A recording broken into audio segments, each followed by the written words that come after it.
کشورهای عضو پیمان نظامی ناتو راضی شدند که با پیشنهاد ایالات متحده آمریکا به ائتلاف بین المللی ضد گروه تندرو دولت اسلامی هواپیماهای اکتشافی نوع اواکس را سفربر کنند.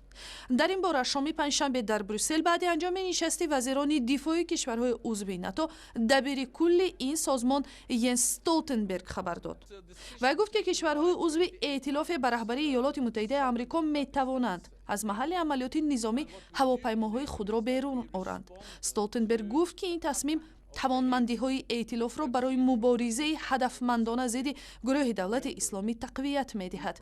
در سخنرانی خود در نشست بروسل اشتن کارتر وزیر دفاع آمریکا از کمک کشورهای عضو ناتو تحسین کرد.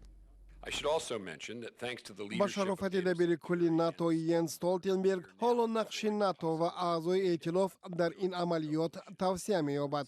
خود همین قرار هم یک تحولات مهم است. ناتو با عنوان یک عضو نو ائتلاف برای مقابله با گروه دولت اسلامی با تجربه و توانایی‌های خاص خود از جمله ایجاد همکاری‌های قوی، تمرین نیروهای خشکیگرد و هم کمک در اعتدال وضع همراه می‌شود. اشتن کارتر با تاکید به توسعه یابی نقش ناتو در مقابله ضد جنگجویان گفت که کشورهای دیگری هم پیمان برای بارزتر شدن نقش هر یک عضو این سازمان از روی صلاح‌الدین خود عمل خواهند کرد. وزیر دفاع آمریکا گفت هدف از برنامه نو کاملا نابود کردن ایزی دولت اسلامی از خاک سوریه و عراق است. امروز من پیش از همه نقشه برنامه نو و هدفهای آن را به همتایانم وزیران دفاع کشورهای هم پیمان تقسیم کردم. شدم که نقشه و هم کنسپسیای عملیات نظامی قبول شد.